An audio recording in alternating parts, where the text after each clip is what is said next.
आदरणीय प्रधानमंत्री जी, उत्तर प्रदेश के आदरणीय मुख्यमंत्री जी, आदरणीय राज्यपाल महोदया,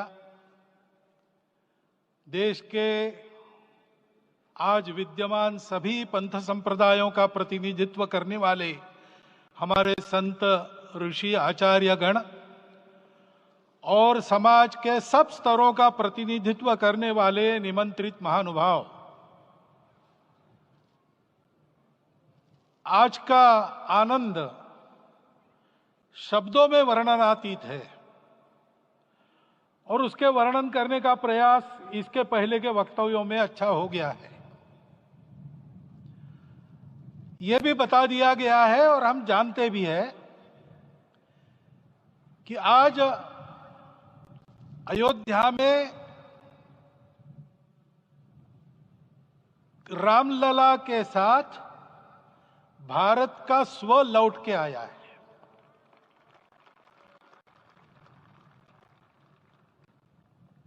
और संपूर्ण विश्व को त्रासदी से राहत देने वाला एक नया भारत खड़ा होके रहेगा, इसका प्रतीक आज का कार्यक्रम बन गया है।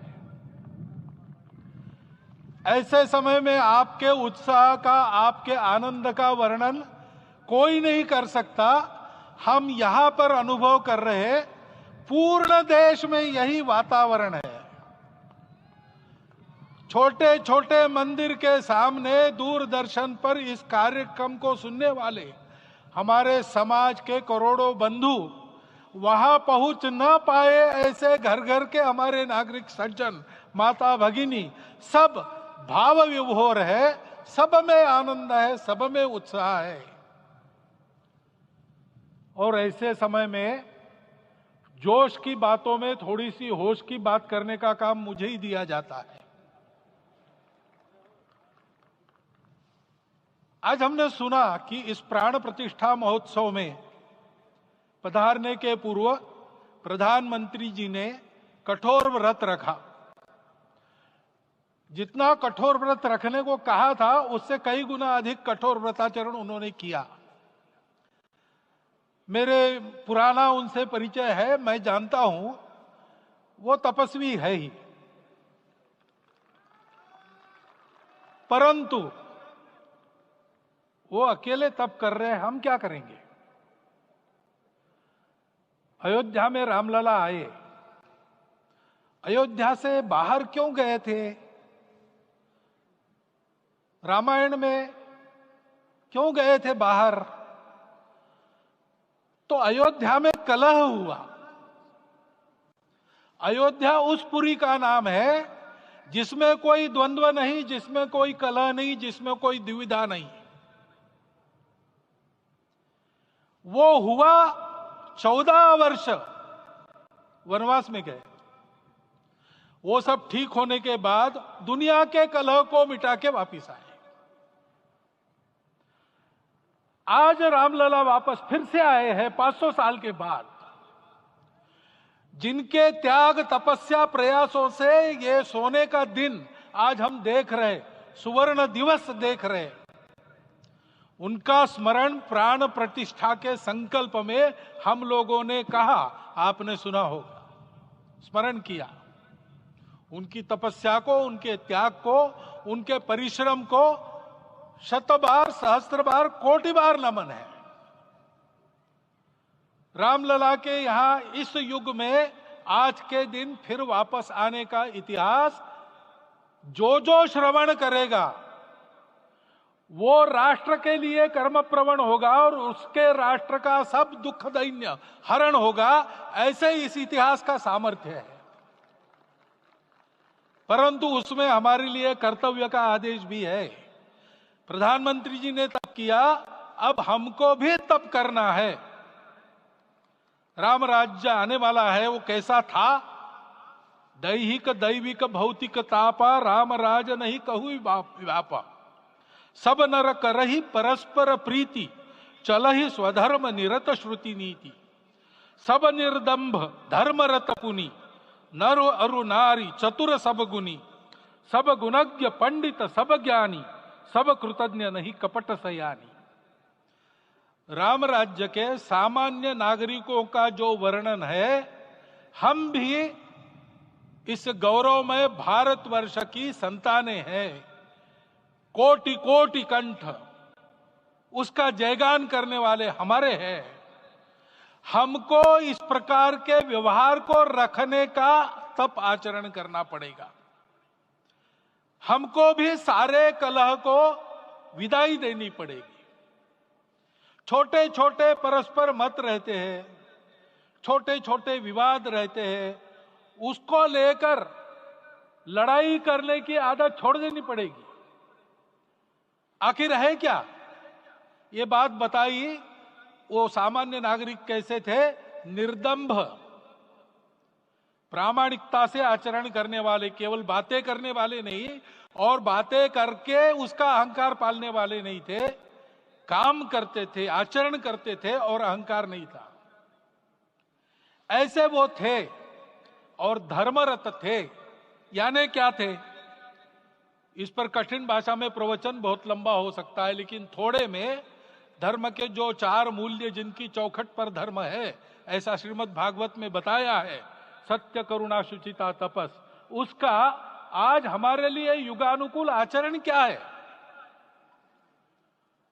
तो सत्य कहता है कि सब घटों में राम है, ब्रह्म सत्य है, वही सर्वत्र है।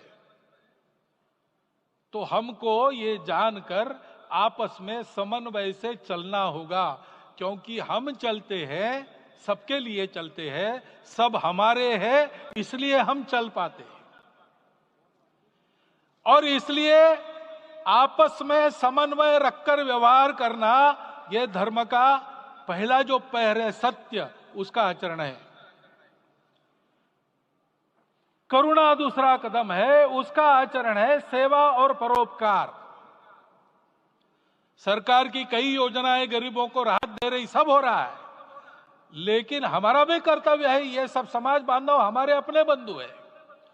तो जहां हमको दुख दिखता है, पीड़ा दिखती है, वहां हम दौड़ जाए, सेवा करें, दोनों हाथों से कमाएं, अपने लिए न्यूनतम आवश्यक रखकर बाकी सारा वापस दे, सेवा और परोपकार के माध्यम से। यह करुणा का अर्थ आज है। शुचिता पर चलना है, यानी पवित्रता होनी चाहिए। पवित्रता के लिए संयम चाहिए, अपने को रोकना है। सब अपनी इच्छाएं, सब अपने मत, सब अपनी बातें ठीक होंगी ही ऐसा नहीं, और होगी तो भी अन्यों के भी मत है, अन्यों की भी इच्छाएं हैं। और इसलिए अपने आप को संयम में रखते हैं तो सारी पृथ्वी सब मानवों को जीवित रखेगी। गांधी जी कहते थे, earth has enough for everyone's need but it cannot satisfy everyone's greed. तो लोभ नहीं करना, संयम में रहना और अनुशासन का पालन करना, अपने जीवन में अनुशासित रहना, अपने कुटुंब में अनुशासन रहना, अपने समाज में अनुशासन रहना। सामाजिक जीवन में नागरिक अनुशासन का पालन करना। भगिनी निवेदिता कहती थी कि स्वतंत्र देश में नागरिक संवेदना रखना और नागरिक अनुशासन का पालन करना, यही देशभक्ति का रूप है। इससे जीवन में पवित्रता आती है। और तपस का तो मूर्तिमान उदाहरण आपके सामने आज दिया गया। व्यक्तिगत तपस तो हम करेंगे, सामूहिक तपस क्या है? संगच्छध्वम संवदध्वम संवो मनांसी जानता। हम साथ चलेंगे, बोलेंगे आपस में, उसमें से एक सहमति का संवाद निकालेंगे, एक ही भाषा बोलेंगे, वो वाणी मन वचन कर्म समन्वित होगा और मिलके चलेंगे, अपने देश को विश्वगुरु बनाएंगे। ये तपस हम सबको करना है। 500 वर्षों तक अनेक पीढ़ियों ने लगकर परिश्रम करके, प्राणों का बलिदान देके, खून पसीना बहाकर आज ये आनंद का दिन सारे राष्ट्र को उपलब्ध करा दिया। उन सबके प्रति हमारे मन में कृतज्ञता है। मैं यहां बैठता हूं तो मेरे मन में विचार आता है कि मुझे बिठाया, मैंने क्या किया। वो तो जो उन्होंने किया उसका प्रतिनिधि भी मुझे बनाया गया है। उस प्रतिनिधि के नाते मैं ये अवदान स्वीकार करता हूं और उन्हीं को अर्पण करता हूं।